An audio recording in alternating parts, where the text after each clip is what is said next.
हाँ, hello everyone. तो आज हम अलवर शहर की केस स्टडी करने वाले हैं।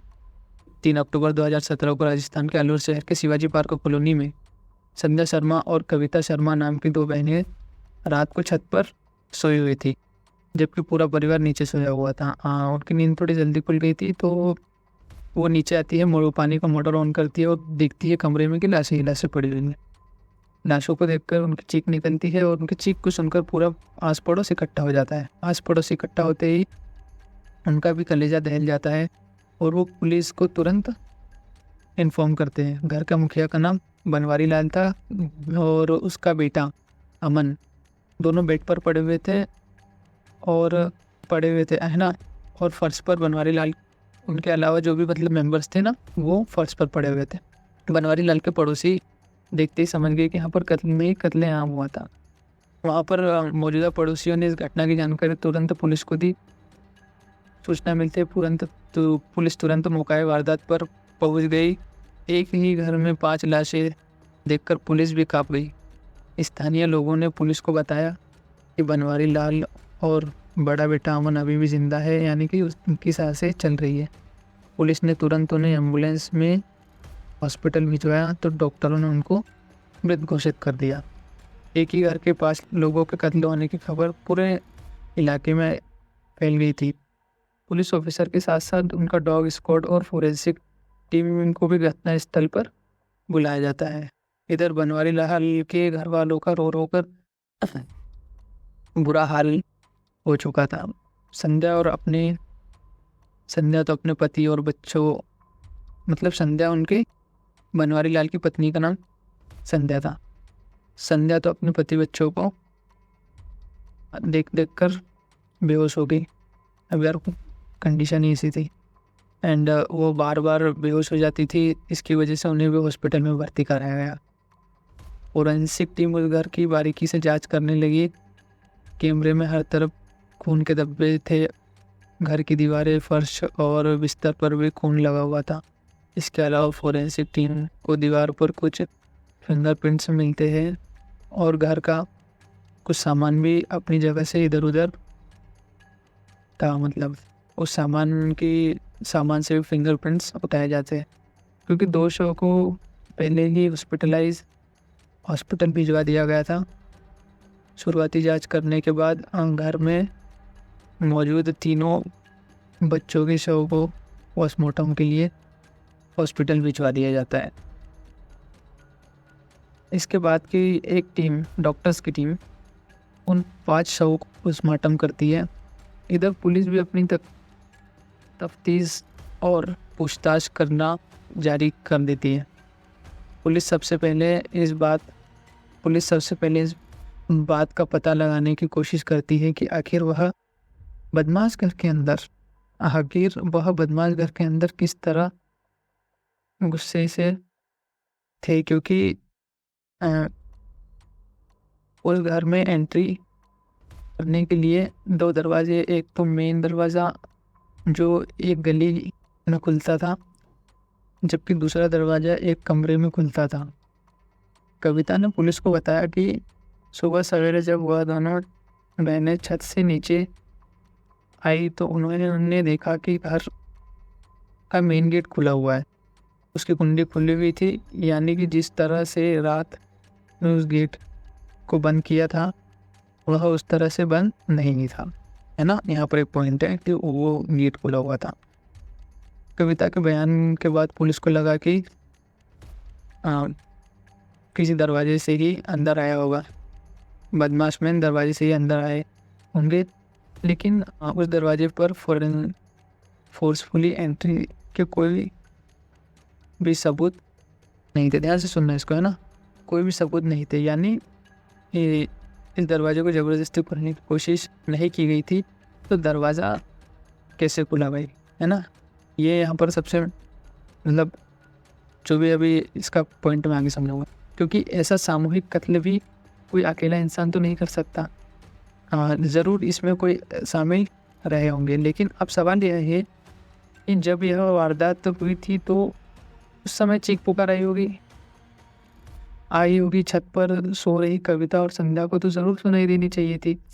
पड़ोसियों का यह कहना था कि उन्होंने भी इस घर की तरह किसी तरह की आवाज़ नहीं सुनी थी, बल्कि फर्स्ट फ्लोर वाले कमरे में सो रहे बनवारी लाल के परिवार वालों ने भी कोई आवाज़ नहीं सुनी थी, है ना। फर्स्ट फ्लोर पर रहने वाले बनवारी लाल। यह घटना 2 और 3 अक्टूबर की दरमियान की, 2 या 3 अक्टूबर की, मतलब 3 अक्टूबर को खबर हो गई थी। उस रात बनवारी लाल के छोटे बेटे मुकेश भाई मुकेश घर पर मौजूद नहीं थे। मुकेश भी घर पर मौजूद नहीं थे। मुकेश इन घटना से 3 दिन पहले ही काम के सिलसिले में शहर से बाहर चला गया था।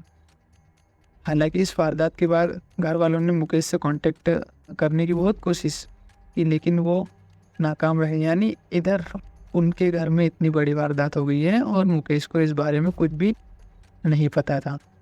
इसके बाद पुलिस की कई टीमें बनाई जाती है और उन्हें अलग अलग काम सौंपे जाते हैं।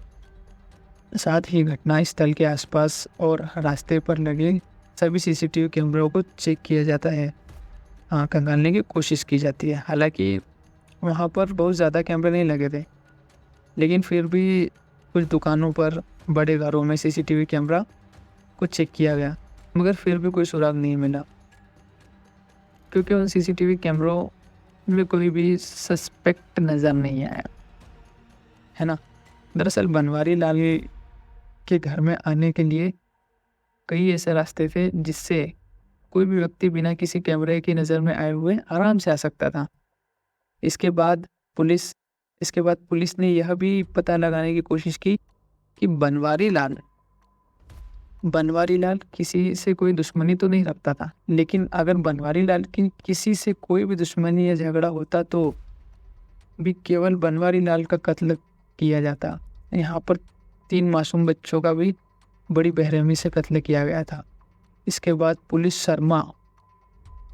इंस्पेक्टर शर्मा परिवार के हर व्यक्ति के बारे में डिटेल से जानने की कोशिश करती है ना। पुलिस जानने की कोशिश करती है, क्योंकि हो सकता है कि यहीं से सुराग मिल जाए अगर किसी का भी मतलब कोई दुश्मनी हो। तो साल 1999 में बनवारी लाल की शादी राजगढ़ की रहने वाली संध्या शर्मा से हुई थी।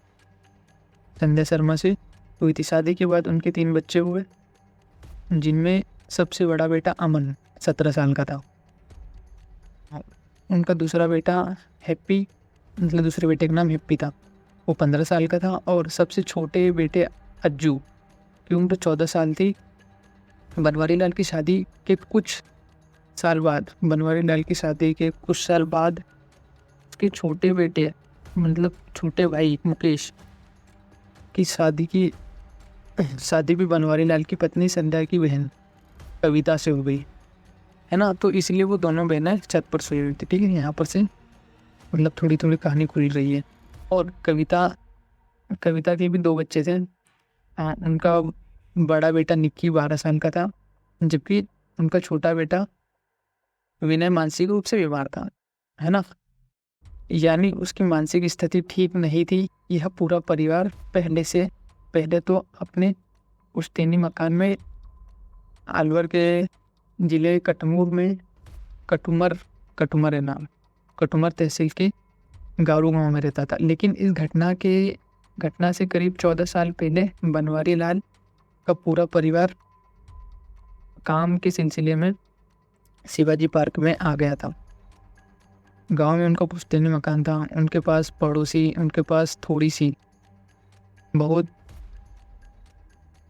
थोड़ी बहुत ज़मीन भी थी, मतलब थोड़ी बहुत ज़मीन भी रखते थे। उन सबकी देखभाल बनवारी लाल के चाचा का परिवार करता था। लेकिन जब बनवारी लाल ने अपने चचेरे भाई की ज़मीन का बंटवारा करने को कहा तो वो लोग बहाने करने लगे, जिसकी वजह से ज़मीन के बंटवारे को लेकर बनवारी लाल का अपने चाचा से ज़मीनी विवाद शुरू हो गया था।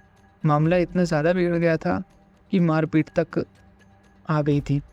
लेकिन फिर गांव वालों ने उन दोनों परिवारों के बीच सुलह करा दी। इस घटना से करीब 3 या 4 साल पहले की थी, मतलब बहुत पुरानी बात थी।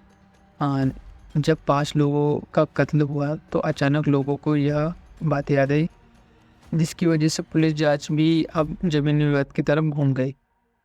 इस बात की पुष्टि करने के लिए पुलिस हॉस्पिटल में एडमिट बनवारी लाल की पत्नी संध्या से पूछताछ करती है। इस पूछताछ के दौरान संध्या ने भी यही कहा कि इस कत्ल के पीछे उसके पति के खानदान के लोग ही शामिल रहे होंगे, क्योंकि पहले भी उन्होंने जमीन को लेकर मारपीट की थी। अब यह सारी चीज़ें चल रही थी, तभी किसी रिश्तेदार का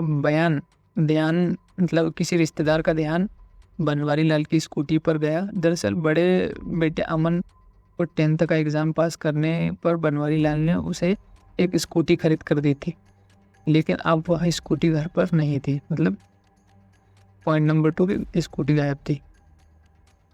पड़ोस के लोगों ने भी स्कूटी के बारे में पूछा और पुलिस ने भी उनसे पूछा, लेकिन किसी ने भी स्कूटी को वहाँ पर नहीं देखा। और अब हर जगह ढूंढने पर भी वो स्कूटी नहीं मिली, तो पुलिस ने अनुमान लगाया कि शायद कातिल ही स्कूटी को लेकर फरार हो गए।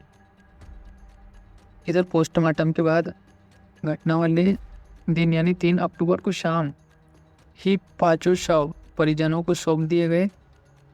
अभी तक पोस्टमार्टम रिपोर्ट नहीं आई थी, लेकिन पोस्टमार्टम करने वाले डॉक्टरों ने पुलिस को बताया था कि उन्हें लगता है कि कातिल लोग की इस परिवार से बहुत गहरी दुश्मनी रही होगी, जिस कारण बड़ी निर्ममता के साथ बहुत निर्ममता से उन सभी को कत्ल किया गया था। कत्ल के किसी दो हथियार वेपन कौन सा यूज़ करा गया था, तो 2 धारी चाकू जैसे हथियार का इस्तेमाल किया गया था, जिसकी वार से हड्डियाँ भी टूट गई थी। उन सभी के गले पर कट के निशान पाए गए थे, गले को काट दिया ताकि जिंदा ना बचे। इसके अलावा पेट और दिल पर भी वार किए गए थे। साथ ही पोस्टमार्टम करने वाले डॉक्टरों ने पुलिस को बताया कि उन 5 लोगों में से 4 लोगों को कोई नशीली चीज़ दी गई थी, सो दैट कि वो उनको मारा जाए तो जागे ना, क्योंकि उन 4 लोगों के शरीर पर रेजिस्ट करने की कोई भी कोशिश नहीं की गई थी। उनको आसानी से मार दिया गया था। और न ही वारदात के समय उनमें से किसी ने कातिलों का विरोध किया। सो दैट यार वो नशे में थे तो वो कैसे विरोध करेंगे। उनमें से केवल बनवारी लाल का बड़ा बेटा अमन ही ऐसा था जिसकी बाह पर चाकू के कई निशान मिले थे, जिससे लग रहा था कि उसने ही कातिलों का विरोध किया होगा। यानी अमन के अलावा बाकी सभी को बेहोशी की हालत में ही कत्ल किया गया था। जांच के दौरान घर वालों ने पुलिस को बताया कि घटना वाली रात को सभी लोग जल्दी सो गए थे और उन्हें उस रात नींद भी बहुत गहरी आई थी। शायद यही वजह थी कि उस रात किसी ने भी घर में कोई शोर नहीं सुना। इधर पुलिस सोच रही थी कि पूरे परिवार को एक साथ ही इतनी गहरी नींद कैसे आ सकती है ना। तो ये भी पॉइंट है। तो इनको जोड़ते जाना, आपको पता लगेगा पूरी कहानी क्या है। कि ऐसा तो नहीं कि उस पूरे परिवार को ही नशीली चीज़ खिलाई गई हो, है ना।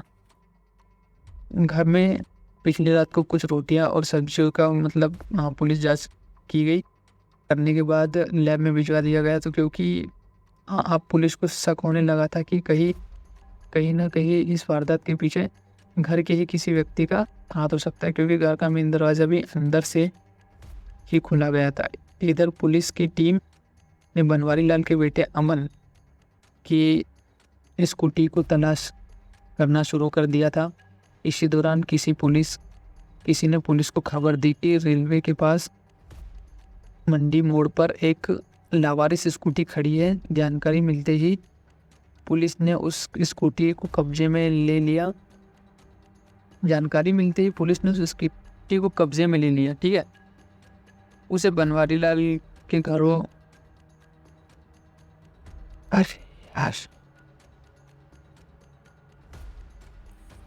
उसे बनवारी लाल के घर वालों को दिखाया जाता है। देखते ही उसकी पहचान कर ली, वह स्कूटी बनवारी लाल की थी। उस स्कूटी पर खून के कुछ धब्बे पाए गए थे। उसके हैंडल पर भी कुछ निशान थे। इसके बाद पुलिस मंडी मोड़ पर सीसीटीवी को चेक करने लगी। खंगालने के बाद यह पता लगाने की कोशिश करती है कि आखिर स्कूटी कौन रख कर गया था। आखिरकार पुलिस को एक फुटेज में 2 और 3 अक्टूबर के दरमियान रात को 1:40 पर 2 लोग स्कूटी से आते हुए दिखाई देते हैं। उनमें से एक व्यक्ति मंडी मोड़ पर ही उतर जाता है। वहां पर लगी पानी की टंकी से वह व्यक्ति अपने हाथ धोता है, जबकि दूसरा व्यक्ति स्कूटी को एक दीवार के पीछे ले जाकर लावारिस हालत में छोड़ देता है। इसके बाद वह दूसरा व्यक्ति भी पानी की टंकी के पास आता है, वो भी हाथ धोता है। फिर वह दोनों वहाँ से फरार हो जाते हैं। अंधेरा होने की वजह से चेहरा साफ से दिखाई नहीं दे रहा था, लेकिन स्कूटी पर जो फिंगरप्रिंट्स पाए थे वह तीनों फिंगरप्रिंट्स मौका वारदात पर जो फिंगरप्रिंट थे उनसे मैच हो गए थे। लेकिन वारदात वाली जगह पर एक और चौथे व्यक्ति के फिंगरप्रिंट है। ये भी एक मतलब बहुत सस्पिशियस बात है। वहाँ पर एक चौथा व्यक्ति भी था, है ना। अभी इसका सस्पेंस आगे मिलेगा आपको, है ना। फिंगरप्रिंट पाए जाते हैं, किसी से भी मैच नहीं हुए थे। चौथा व्यक्ति के जो भी फिंगरप्रिंट थे ना, वो मतलब स्कूटी के फिंगरप्रिंट से नहीं मैच हुए थे। इससे पुलिस ने अंदाज़ा लगाया कि इस कत्ल में 4 लोग शामिल थे और चौथा व्यक्ति जरूर कोई घर का ही है। पुलिस को घर वालों पर शक तो पहले ही था, क्योंकि बनवारी लाल के छोटे भाई मुकेश का भी कुछ आता पता नहीं था। पुलिस को उस पर भी शक था, है ना।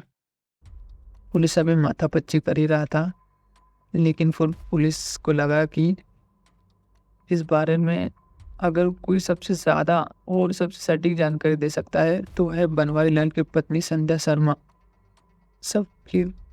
जिसकी तबीयत बिगड़ने की वजह से हॉस्पिटल में एडमिट है। इसके बाद पुलिस हॉस्पिटल में जाती है, डॉक्टर से पूछताछ करती है संध्या को कब तक होश आएगा, उसकी हालत कब तक ठीक हो सकती है, क्योंकि हमें संध्या से कुछ ज़रूरी पूछताछ करनी है। लेकिन तभी डॉक्टर कहता है कि मुझे ऐसा लगता है कि यह महिला बीमार नहीं है, बल्कि बीमार होने का नाटक कर रही है। पुलिस के लिए इतना ही काफ़ी था। देखा, मैंने बोला था ना सस्पेंस आएगा यहाँ पर। पुलिस के लिए इतना ही काफ़ी था। इसके बाद पुलिस संध्या के पास जाती है, उसे जगाती है और उसे हॉस्पिटल से सीधे पुलिस स्टेशन लेकर आती है। साथ ही संध्या के मोबाइल फ़ोन को भी चेक किया जाता है। उसके मोबाइल फ़ोन की CDR यानी कि कॉल डिटेल्स निकाली जाती है। CDR को कॉल डिटेल रिपोर्ट बोलते हैं। अगर आप सिविल सर्विसेज के लिए प्रिपेयर कर रहे हो तो CDR का full form call details report होती है। पुलिस को एक नंबर मिलता है। उस नंबर पर इस घटना से कुछ दिन पहले संध्या काफ़ी ज़्यादा बात होती है संध्या की उसके साथ, लेकिन इस वारदात के बाद अचानक उस नंबर पर संध्या की बातचीत होनी बंद हो गई थी। आखिर वह नंबर किसका था, इस बात का पता लगाने के लिए पुलिस ने उस नंबर की डिटेल्स निकलवाई। कॉल डिटेल में पता चला कि वह नंबर हनुमान प्रसाद जाट उर्फ जैक का है और हनुमान प्रसाद की लोकेशन चेक की गई तो पता चला कि वह घटना वाले दिन यानी 2 अक्टूबर 2017 को 10:30 बजे से लेकर 2 बजे तक लोकेशन बनवारी लाल के घर के आसपास की थी। जैक उदयपुर का रहने वाला था। इसके बाद बिना देर किए गए अलवर पुलिस की टीम एक उदयपुर पहुंचती है और जैक को अरेस्ट कर लिया जाता है। लेकिन जब उसे संध्या के सामने लाया जाता है तो जैक को पुलिस स्टेशन में अपने सामने खड़ा देखकर संध्या घबरा जाती है और वह अपना जुर्म स्वीकार कर लेती है। दरअसल संध्या ने ही अपने प्रेमी और 2 किराए के कातिलों के साथ मिलकर अपने पति और जिगर के टुकड़ों यानी 3 बच्चों को और भतीजे का बड़ा बेरहमी से कत्ल कर दिया था। संध्या एक महत्वाकांक्षी लड़की थी। उसको लग्जरी लाइफ, महंगे कपड़े और महंगी गाड़ियों का शौक था, लेकिन उसके घर वालों ने उसकी शादी एक लोअर मिडिल क्लास फैमिली में कर दी थी, जहाँ पर घर का खर्चा भी नहीं मुश्किल से चल रहा था, मतलब है ना। तो पूरा केस यहाँ पर इतना लंबा केस था और आकर संध्या पर रुक गया। सो यार बहुत कॉम्प्लिकेटेड केस था। और आप सोचो कि आज का टाइम कहाँ पर जा रहा है कि कोई किसी को भी मार सकता है। अभी तो चैनल को सब्सक्राइब नहीं किया तो कर लो यार, हमारे 100 सब्सक्राइबर्स हो चुके हैं। और अगर आपका सपोर्ट रहा तो हम काफ़ी आगे भी जाएंगे, अगर आपका सपोर्ट रहा तो। और अभी 500 सब्सक्राइबर पर फेस गेम वीडियो में लाना स्टार्ट कर दूंगा। Thank you everyone.